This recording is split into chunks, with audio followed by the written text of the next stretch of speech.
Welcome to Thursday Lines. Wow, what a big week it's been in football. Big thanks to our sponsors, TopSport and puntingform.com.au. I'll firstly go to Nick Tedeschi. He's grinning like a Cheshire cat. He's very happy and very up and about. Good morning, Mr. Tedeschi. Oh, good morning, Mr. Heathcote. Wow, I imagine we're running a two-man show this week because surely the AFL, the disgrace that is the AFL, pretty much the AFL is Carl Williams fucking, don't mind the language, we're just dealing out drugs, we're covering it all up. What an absolute corrupt organisation. If Anthony Albanese has any bottle whatsoever, he'll shut the sport down for the good of the country. It explains a lot. It explains why in a sport where kicking is the only skill required, that they're kicking about 50% in front of goal. Well, it makes perfect sense if you've got the jitters after a few nights in the bathroom stalls when you're out in the club. So, rugby league, greatest go raw, kicks on, and AFL shamed, disgraced, embarrassed. Cleanest code of all. They might have to start to rename that one. MG, he's still with us. What's going on? You've gone into hiding on all the group chats for the last 24, 48 hours. It's like you've got shares in the joint.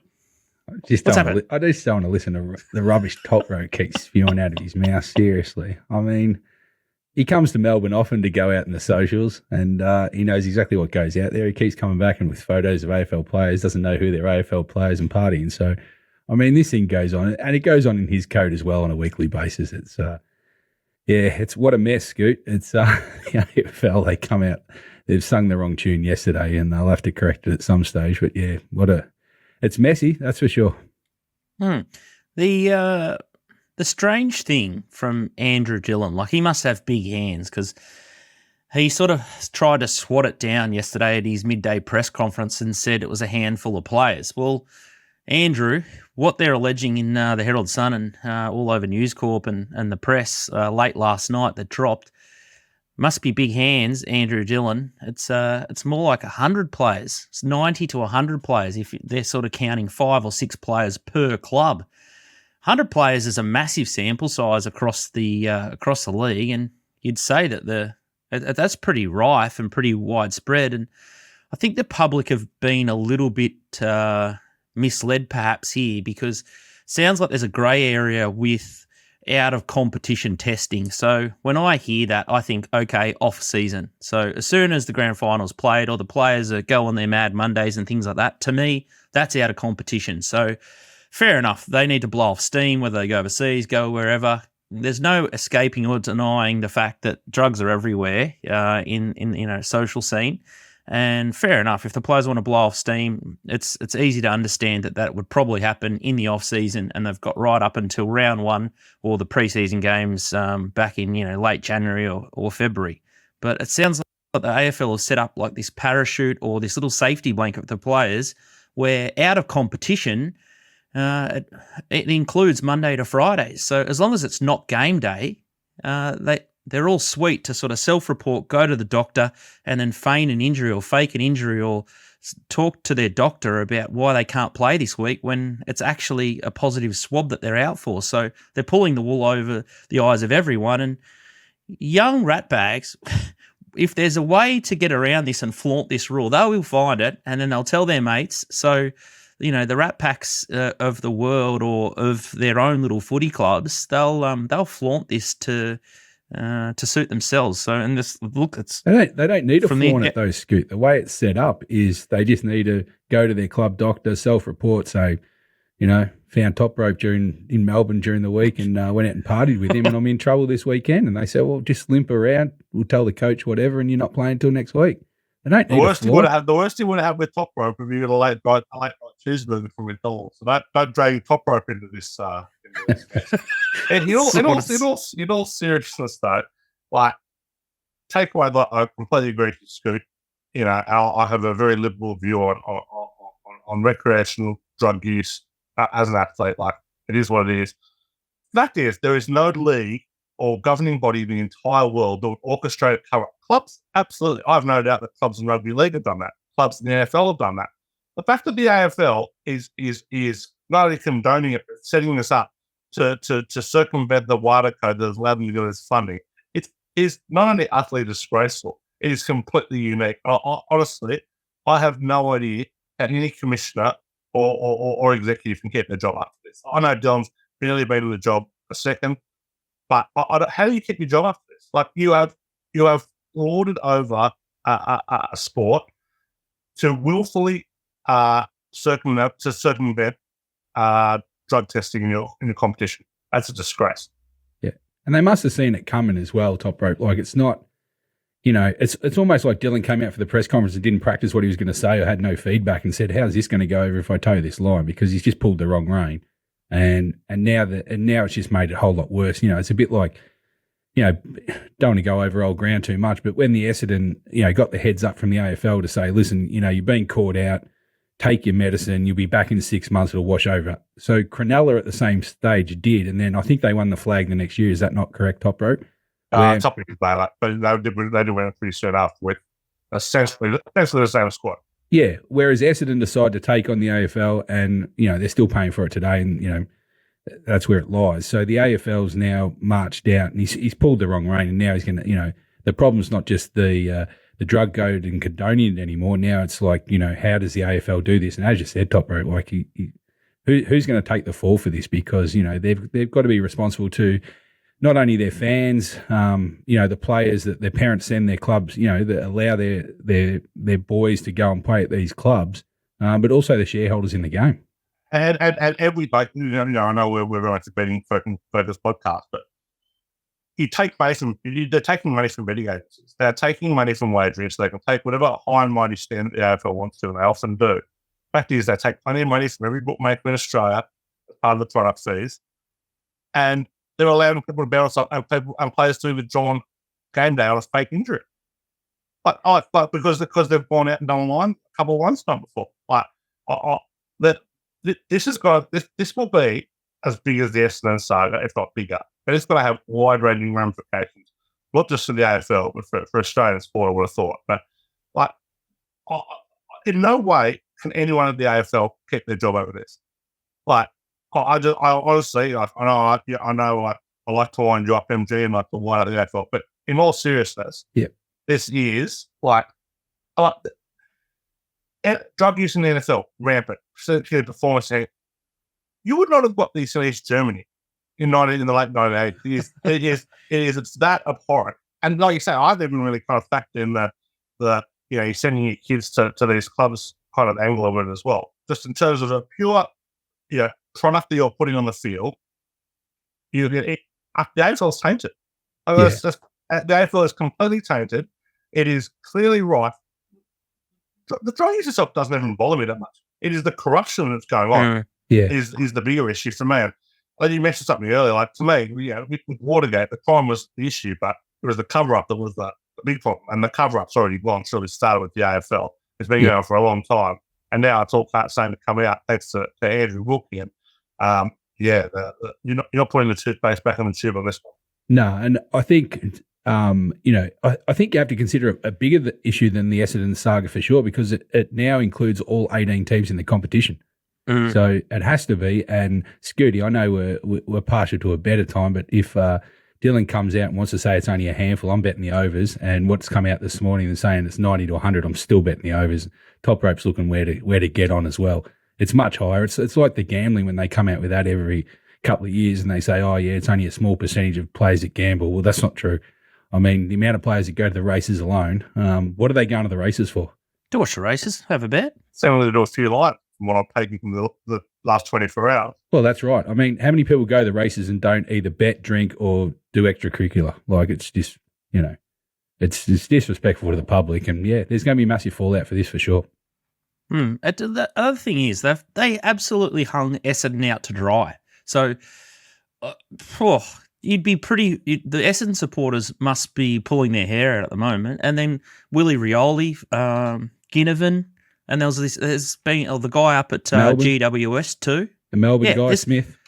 Yeah, there's so many players here that have been hung out to dry in the public domain. Like that, the AFL have got no leg to stand on. Like those blokes sort of all deserve an apology, or they seem like they're harshly treated, because you can't cover up 95% of them and then make a mockery of the 5% that you want to lambast and shame in the public and flog them. Like, and that's the other thing with the AFL. Like, the drug taking is one thing, but all this moral high ground stuff that they push, all these rounds and all this garbage about inclusion and diversity and pride round, and like they act as if they're this upstanding citizen, and then you've got this. Like, that's the thing that I can't cop. Like, it just makes me sick. Like, the public want to have a crack at us gamblers or pro punters and stuff like that. The deeper I get into this game, it's actual pro punters and the bookies that sort of all pay their way and do the right thing by and large, but the actual real corruption's at the other end of town. It's all like,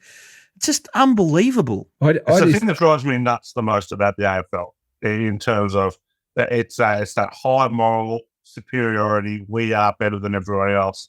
We are going to be the social clubs.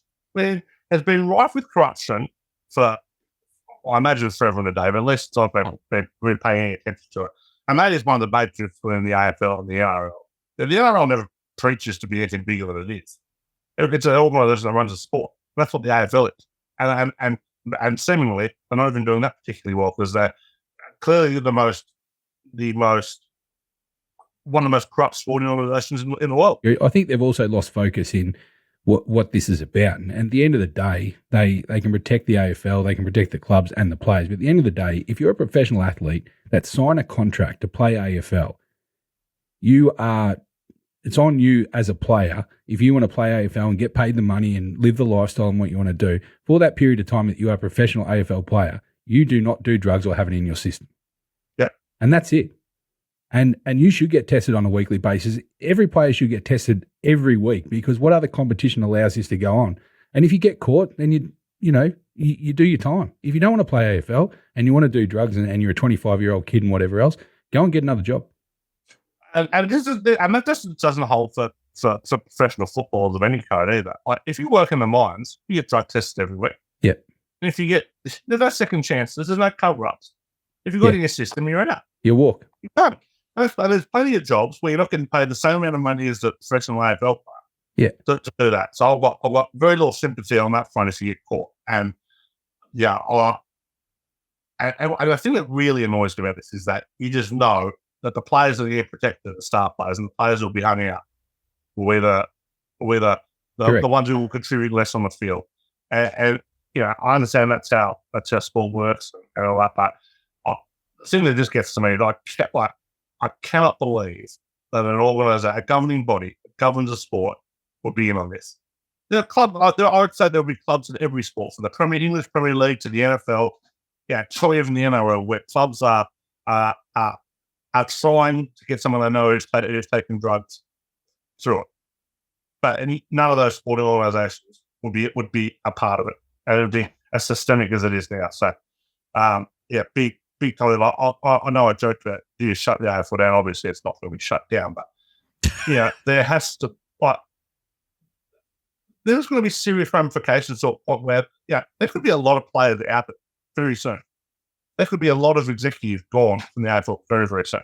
Yeah, I think you guys have nailed it. The moral compass has just been completely lost. And again, you got these young kids that are in the care, and the policy just doesn't sort of add up for their long-term welfare, and they're sort of enabling poor behaviour, which, there'd be so many parents are sort of up in arms about this, but I think the current management team are in trouble, and then anyone associated with this program over the last sort of 10, 15 years or since 2005, it's nearly 20 years or however long they've, worked on these iterations. I think they have to be really questionable. And like, if you're going to employ someone, which has been sort of mooted in the racing circles, you'd have to really query that person is, a genuine character or someone that you'd want to bring into your sport. So, I agree. This is going to be bigger than the Essendon saga, and especially if they're talking hundreds or 100 plus rather than a handful of players. I think that's the end of the show, and we'll get into a little bit of a quick review mirror of last week's show. Good news for the punters was 7 of the 8 home teams won. So Penrith Panthers was a steamroll job on poor old Broncos. Bruised and battered they were, the Bronx.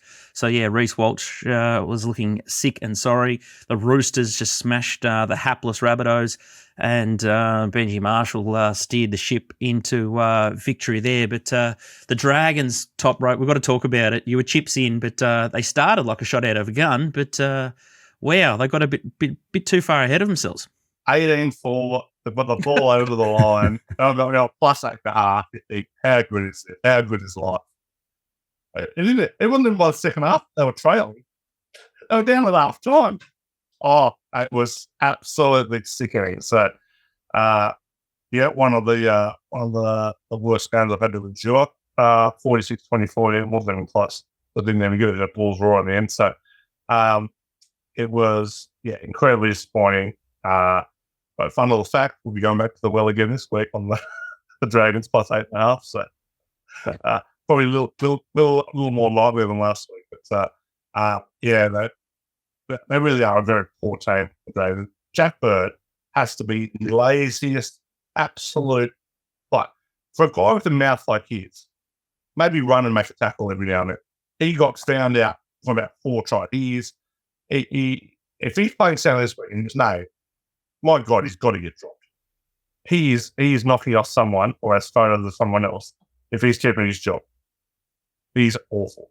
In more bad news for you, top rope, Kevin Walters signed a 3-year deal up at the Broncos, but the good thing is for Broncos supporters, Reece Walsh has agreed to terms, but hasn't quite signed the dotted line, and I think he even went out to his Instagram account saying, give us a call, Kevy. So I think that might have been a little bit of a tongue-in-cheek comment, because he must have known that the Walters deal was going through, and he was just sort of trying to get a little bit higher in the pecking order and wanted to make it official. But great news for the Broncos in some respects, but haven't got a sacking, which is a bit of a down. It's probably the only low light apart from the Dragons this week, top rope. He's had an absolute fill-up regardless in terms of news and controversy there. AFL, we're a week or two away, Scooty, from a coach saying if South get losing. If South loses the Dogs this week, we're getting very, very close. Yeah, they would be very shaky. AFL MG, 6 of 8 favourites covered, but the beauty was Geelong. So that was a cracker at $3 plus there. That was a beauty. We've sort of gone through the drugs in the blah, blah, blah, blah system looking at this. But AFL umpires aren't doing a flash job, and there's a lot of people up in arms on social media. You're not happy. Your frustrations moved from goal kicking inaccuracy, possibly because of, illicit drugs, who knows. But now it's the umpires. They're lucky the drug saga's come out, Scooty. The umpires should be getting their right whack. I'm not sure how bad they can get. It's just on a downward curve. It's a bit like the goal kicking. No one gives a stuff about it. We don't want to win matches. Let's, kick 15 goals, 20 every week. But it's the umpires, not just the 4 central umpires running around trying to make decisions or guess. Now it's the goal umpires that have to refer everything, and the boundary umpires have just had a mare start to this year. They, I don't even know what they're doing out in the field at the moment. They may as well just call it from the commentary box or people watching. It needs a major overhaul, and it won't be. Obviously they've got bigger problems at hand right now. But yeah, the umpiring, they've had their worst start in many years, and I'm not sure what they're going to do with the umpires. It's virtually it's mistakes every game now, so it's been costly. I'm not sure what they're going to do about it. Unless they make them professional, make them accountable. They protect the umpires like they seem to do with the drugs at the moment. They don't seem to ever face the music. They don't really, drop anyone or sack anyone, so they must not have the resources. But yeah, it's a blight on the game at the moment.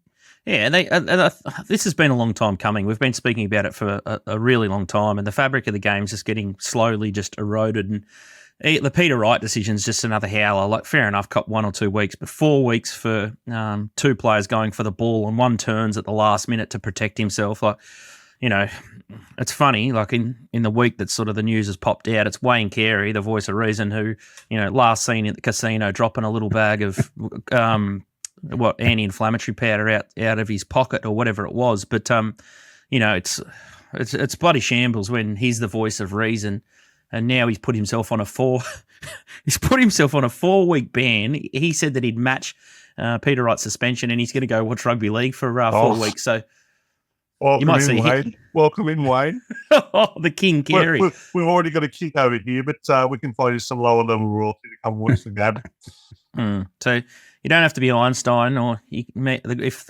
one of the greatest players to ever play the game thinks it's on the nose, well, it turns out it is. But there you go. It's more important to suspend a bloke that's going for the ball for 4 weeks than rub someone out who's been on the marching powder for a couple of days midweek.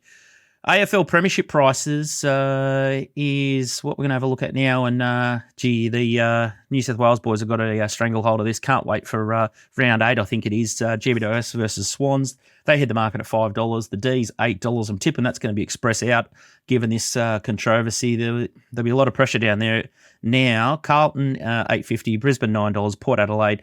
Not many people are giving the kudos that I think they deserve. Scooty, little trumpet blow here. Absolutely pissed in last week against the Tigers. All over it. $1.47 free cash. And then you've got Collingwood, who backs against the wall, play Brisbane this week at $13. And that rounds out the major chances. Quick look at the Brownlow medal market. And I think it's Tommy Green up at $5 still. Marcus Bontempelli $9, Matt Rao $9.50, Nick Dacos $9.50, Caleb Sarong $10, Petraka $11, Heaney $13, flying, and then you got Zach Butters and Errol Goulden $15, $16. Errol's probably drifting out to a fair price now. Looking at the Coleman quickly, not much change here. Charlie Curnow $3.70, Hogan $7, Larkey $7.50, and zipping across to the cleanest code of all, Rugby League, and you got the Penny Panthers $3.60, Broncos $5.50. Still, gosh, they must be holding some big money around the Broncos for their price to be so short. They're $5.50. Roosters $6, Storm $8, Manly $13, and Cowboys sort of sneaking on there with the Warriors. So not a huge amount of changes in the futures positions, but it's starting to sort of self out really, really quickly, I would have thought. MG, just looking at your seasons tally, you're plus 8.14 units and you're running at 17%. So there's still time to jump on board here. And at $25 a week, I think it's good shopping there. And then Toprope, having a look at your pot, you're just humming along at 12.9%. So winning 10.45 units despite the biggest bet of your life. You'd be absolutely humming if the Dragons had shown a little bit of bottle. But great to see, boys. Seeing them like beach balls. You've seen them like absolute thumpers at Revolver at 3 a.m. on the cubicle. We'll know anything about this, but yeah. What's anyway, Revolver? Well, once upon a time, 20 years ago, they used to give them free drink cards to the Spy Lounge, and they used to encourage these kids out. So, God, it's just been right there under our nose the whole time, isn't it? AFL. Let's talk. Let's talk about tonight's match. We'll finally get on the footy. This is what we're all here for. If they're still going to turn the lights on up there at the Gabba, $1.40 Brisbane Lions, Collingwood $2.95, 16.5 the line here. Under and over 169.5. MG, as you said off camera, we have had a lot of rain. It is absolutely flog rain for the last, I'd say 3 days, and the sun's only popping its head out now for the Easter Bunny, mate. What's going on? Well, the beauty of Brisbane is it dries very quickly. So I feel like we'll get into it in a sec, but with the total, I feel like the bookies have dropped the ball slightly. We'll soon see how the result shakes out tonight. But yeah, the overall game, obviously this is a grand final replay. Unusual position to be in where one's 0-2 and the other one's 0-3. So early in the season, don't want to write teams off too early, but Jesus, it's going to be continued fallout for the loser here. Collingwood haven't been 0-3 in a season since 1999, so it's unfamiliar territory for them. It's a big price. Collingwood here, Scoot, plus 16 with Toppy, but there is a couple of 17s out on the board. So if I was going to lean one way, I think it's hard to file into either side. But yeah, nearly 3 goals starts, big. Problem is going to Brisbane, and Collingwood have got obviously issues. But yeah, I'm going to stay out of the line of this game. But if I was going to play, Collingwood would be the side at the plus 17 that you can get out there.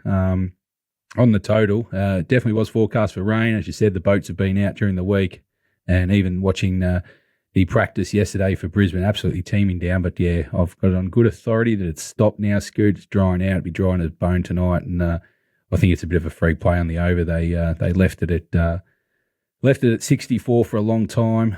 We chimed in at the 66. It's now up to 169. This will start in the 170 scoot. So I'm pretty keen on the over here with it drying out. The 4 of the last 5 games head to head, they've averaged 188 points on the board, these two. So Collingwood have had 4 straight over. So yeah, going to shade Collingwood at plus 17.5. I'm really keen on the over here. Gee, I can't get a chubby for Collingwood. I've sort of lost faith. They were just too bad last week, and Brisbane will be stinging to catch this side when they're at their lowest. So I'd free bet. I'd probably back Brizzy heads up, but I'm a little bit worried about the conditions there. So I'm going to squib it at $1.40 heads up the Lions, and don't really want to get tangled up on this potentially soppy, wet deck. But I love the angle with the over points. If the bookies are overacted, that's what we need to start playing. Toprope.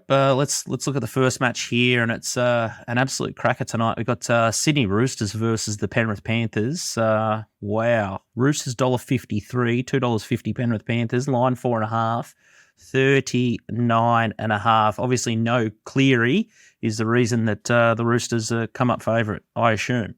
Yeah, well, the Panthers opened 6.5 point favourites, now at 4.5 dogs. So big moves. So well done to anyone who was clever/degenerate enough to get the plus 6.5 or the 260 odd. The Chooks at this price, so I'd be very cautious of taking Lions 4.5 the Roosters. I think we're looking at potential grand final preview here. This is definitely a game that Chooks should want more. This is a real kind of line in the sand game for them. They've lost 8 on the trot to Penrith. This is a game that they really need to be, all in on. They've been aggressive, they've been ruthless. I like them a lot. But Penrith, they actually didn't go that badly without that period last year. They've covered 7 of their last 11 without clearance. So Brad Schneider to boost from. He had a small stint with the Raiders before going overseas playing in the Super League, but obviously has a big impact there. So also lost Scott Sorensen and James Harris. Lindsay Collins out for the Roosters. No efficient play in this one. Leading the under. I'm on the Roosters already at a better price than that, but at minus 4.5, I wouldn't be getting too heavily involved there. Sickos like me, Dom Young, anytime try scorer, $1.90. Scored 41 in 47 games, Dom Young. He scored in both the games for the Chooks. They're sending the ball away. Plays as Joe Manu, one of the best distributing centres around. Yeah, absolutely. He's a great battle. Your confidence weighs a little against the Panthers side of defence so well, and he'll be relying on the defence, but Dom Young's just an every week bet, every single time.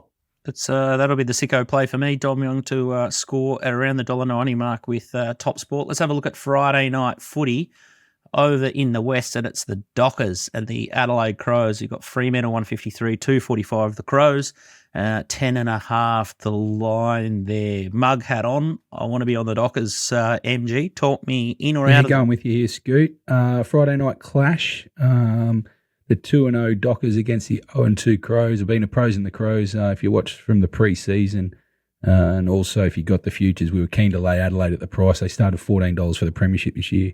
Not sure how the bookies come up with that, but they've got off to an ordinary start. Going to keep opposing Adelaide until they show any signs of life. I'm pretty keen on Freo at home here, minus 10.5. It's actually come down a couple of points. I'm not sure why the betting's gone from 12 to 10, but good for punters. So I don't think Freo's price is going to go anywhere. But yeah, Freo at home. Adelaide have now lost 8 of 9 on the road, Scoot. So I think this is a pretty good free play. I think Fremantle have shown pretty good form. They beat Brisbane at home very handily first up. Could only beat the Kangaroos as they did. And Adelaide have lost to average to middle road size in Gold Coast and Geelong. So pretty keen on Freo, minus the 10.5. The total, just because Freo 6 of 7 at home have been on the unders, he's going to temper it. If anything, I'll shade the over at 167, but more keen on Freo. Outstanding. Love the purple. And that'll be Friday night multi-juice for the Scooty bet. Let's go. Speaking of juice, mango juice, it's the 4X Cup. No one's interested, but it is my mid-strength of choice, the 4X Gold. Brisbane Broncos are outside of here at $1.98. North Queensland Cowboys 182. Line 1.5. Total 42.5. Battered, bruised Broncos. You're saying bet? Top rope. Well, one pretty disappointed you got a mid-strength choice. misdirected choices, not drinking at all. I have a Coca-Cola. It's great. Now I kind of went into this game thinking I want to be on the Cowboys. They're an unbeaten team left. They've played well, kind of digging under the hood a little bit there. They've trailed their last two by 16 of the Knights, 14 of the Dragons. It's not a deal. They're a much better team than either of those two. Broncos get Reynolds back. He's the absolute key to unlocking their back line. Obviously, they lost Walsh, they've lost Haas to his losses, but they've covered 16 out of 21 at Suncorp of a loss, 12 of 15 at Suncorp of a double-digit loss. And there's just a good angle, and I love betting their spots here. Teams of a 13-plus win in the first 4 rounds against teams of a 13-plus loss, teams who win big and teams who lose big, and you cover 37%. Market always overreacts on the Broncos. And maybe start a point from you can get it's in the ticket with all the joints. So I'll be back in the Broncos and with a good degree of confidence in that game. I think won't be short of points. Nice. So +1.5 might disappear there. So if you want that little bit of insurance, take the line now because Toprope thinks the money's going to move hard for the Broncos. Let's have a look at Port Adelaide and Melbourne on Saturday night. Probably lucky they're not playing in Alice Springs this week, I would have thought, but it was a little bit of a showcase game. There's a bit happening down there as well, but Adelaide Oval for this one, $1.46 Port Adelaide. Melbourne Demons 260, 13.5 and 166.5 the total there. I'm just going to keep backing Port Adelaide until the rest of the world catches on. I know you backed them for the flag, but at the start of the year, there's no one really showing Port Adelaide much love in the press that I see. MG, are they underrated still? Yeah, just not sure, Scoot.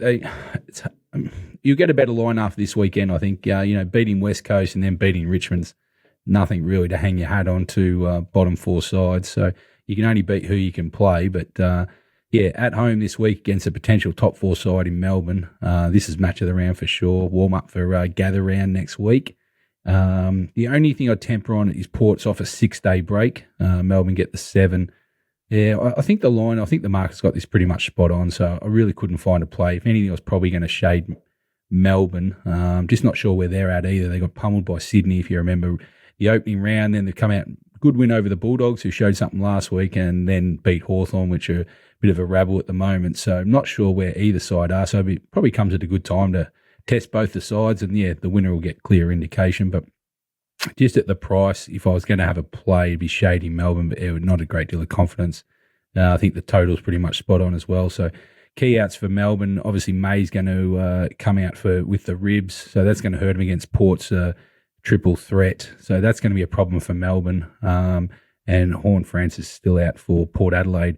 Melbourne's actually got a good record for teams above them on the ladder. They've covered 9 straight, so it's an interesting stat. They seem to lift when they play the good sides. And interesting stat here, if you are keen on the total, Scoot, under 165.5 between these two teams, 10 straight to the under, only averaging 150 points per game. So being at night, Port Adelaide, big crowd, they'll have the full 48,000 there. Probably the angle that in this game, if you're going to bet, is the under 165.5.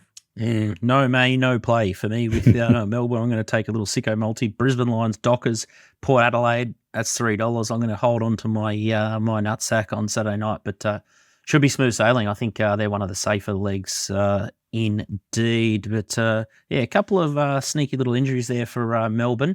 Be interested to see what happens with Clary Oliver too, with his hand, if he can believe that. Also, it's very, very confusing at the moment as an observer of the game. You bowled Mr. Tedeschi, but I see on the run sheet St. George Dragons versus Seagulls as the as the next one. Lucky I brought it up pre-show because we've sort of cleansed ourselves for last week, and we've already now had another couple of bets, and it's going to be an interesting one. This one, Manly Seagulls $1.35, 320 St. George, 8.5 the line, 46.5. Tommy Turbo show just sort of rolls on here and talk us into the plus again. Here we go again. Look, when you bet, you want to kind of try to eliminate recency bias. You want to eliminate one bad result. You want to stick with the numbers and believe in it.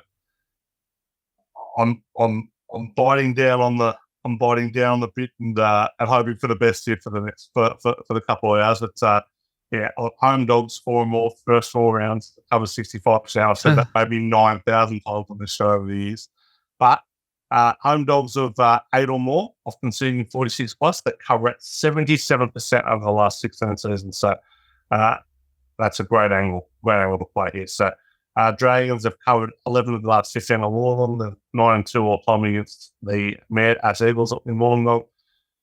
I've got to believe they'll lift. I've got to believe they'll drop Jack Bird. I don't feel good about it, but it's a bet. It's got to be a bet. When you said biting down on bit, I thought you were going to say biting down on pillow, because that's probably what's going to happen. You're just going to absolutely cop it straight up the rear end. The rear end here late in the game when Tommy Turbo scores not just 1, not 2, but 3 tries. Well, I'll be prepared for it because I copped it a week ago. Oh, don't forget the lube. There you go. As a professional, sometimes you just need to erase what's happened last week and put the bit in between the teeth and go again. It's very, very sickening. I did see an interesting podcast. We'll try and retweet it out, but it was a good one. Mikey Knowles, who did a show, and it was just about losing runs. So I'll try and tweet that out at Little Birdie TV, because what he says, I think he's a life coach. He used to be a pro punter, going off course here a little bit, but he does talk about losing runs and how hard it is sometimes to deposit 10,000, 10,000, 10,000, and then chip up the next week when you see a really good bet. And what sort of mindset you have to be in to go again. And anyone that's had a losing run in sport or racing betting knows exactly what I mean. But I'll tweet that one out because it's a good one to get your head around. Getting back on course here, let's have a look at Richmond Tigers and Sydney Swans. $1.26 or $1.27 now, the Sydney Swans, $3.55 the Tigers, 22.5 the line, 176.5. Swans got the money for us last week, and Richmond, they were a little bit of a dag on Port's backside for a little while. Interesting here with this one at the MCG. MG? Yeah, it used to be a fortress for Richmond, no longer the case. If you're looking for a best bet of the week, Scooty, and you're had a big Saturday, then your Sunday afternoon, this is the pile in, the chips in as Toprope. This is the St George play. They got the same colours too, Scoot. So, yeah, we dived in early last week, Scoot, with the Sydney Swans, the bookies, where they put the prices up a week in front. Not sure who's putting some of these up, but they put up 13 last week for Sydney. That was a steal, and happy to go on with it this week. It did get down, for some reason, dropped from 22 down to 20. Now it's come back up to the 22. I'm surprised there's not more one-way traffic. Richmond have now lost 7 straight matches going into last year. The MCG holds no fear for Sydney anymore. They've won 2 out of their last 3 there. And they've won all 3 games this year, covered them all. They've been pretty impressive. I don't think probably only the Giants can match them for form so far.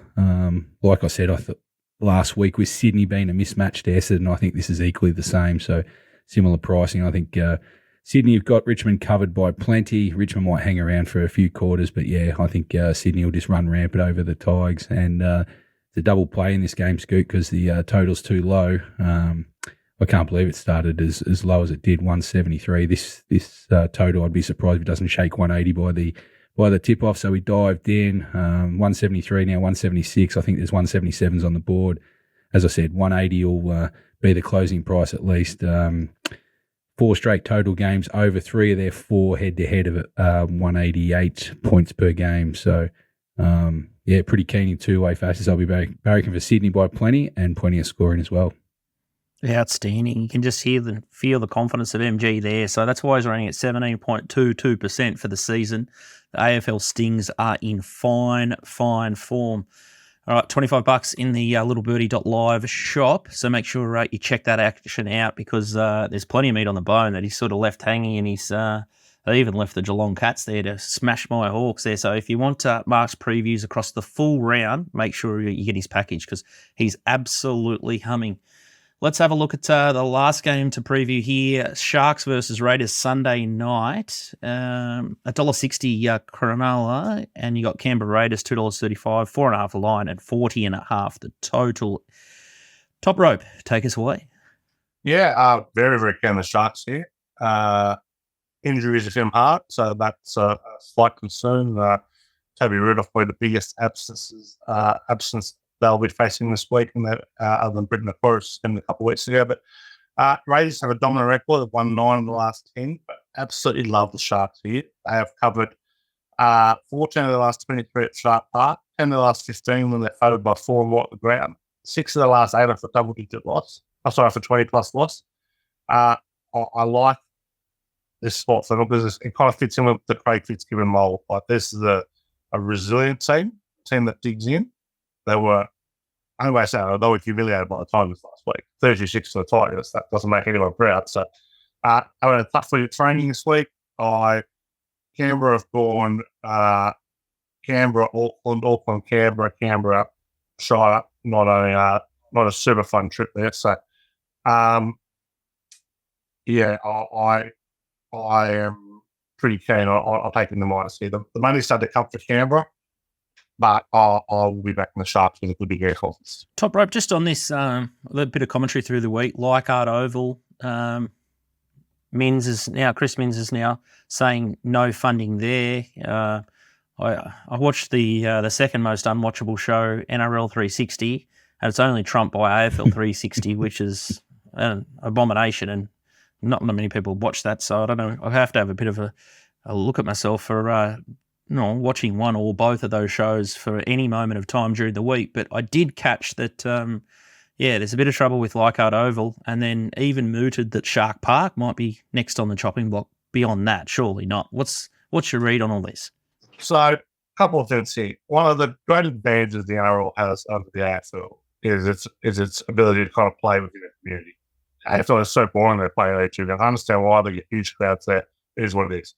But I'm sure there'll be plenty of AFL fans who would love to be able to get back out to Victoria Park or Park Road or Princes Park and watch their team play. Rugby League has that. Leichhardt Oval has that. Absolutely imperative.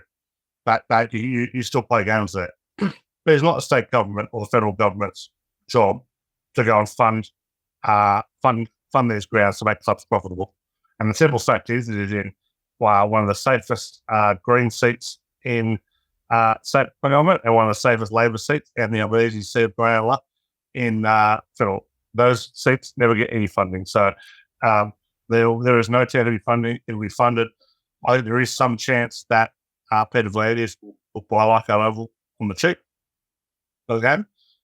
Shark Park, different story. I don't know how it's all wrapped up in it. It is a complete dive, but the Sharks, where the Tigers are located, there are plenty of stadiums around. The Sharks are down in the Shire. There's nothing else around there. Shark Park will survive. They've invested plenty in apartments around the ground. The NRL's rested a hotel across the road from it. It's going nowhere. So wouldn't worry about Shark Park. Leichhardt Oval probably doesn't deserve more funding. Probably deserves to get a bit more help from the NRL to make it a more desirable, kind of more desirable amenities when you're in the game. But if the Tigers can't make money there, they've just got to go to the football stadium or somewhere else.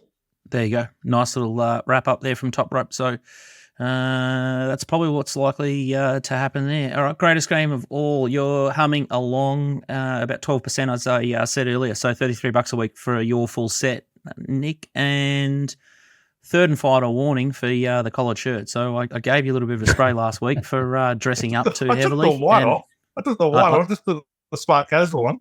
In all the furor of the AFL drug scandal, it was the first thing I noticed. So, I'll be honest with you, I don't know that I own a shirt. It doesn't have a collar on it. So, I don't make all sorts. Speaking of all sorts, AFL are in all sorts. So I think it's one of our better shows. We'll see how that all unfolds over the coming week. But bigger than Ben-Hur, bigger than the Essendon scandal, we're all in agreement there. And this one's got it's just going to be grab your popcorn. It's going to be great viewing from the cheap sheets. So MG even rolled over when Top Rope just come off that top turnbuckle. AFL's got nowhere to hide. No, happy. Very balanced individual. So I'm happy to throw the punches when they need to be thrown. So yeah, I'm not sure they've got a shovel big enough to dig themselves out of this on the AFL. So it'd be interesting to see what heads roll in the next week or two. Hopefully the shovel's as big as Andrew Dillon's hands. Well, we all love a sacking, so hopefully we've got one in the next week or two. So hopefully we've found you guys a couple of winners, and we'll see you next week on Thursday Rides.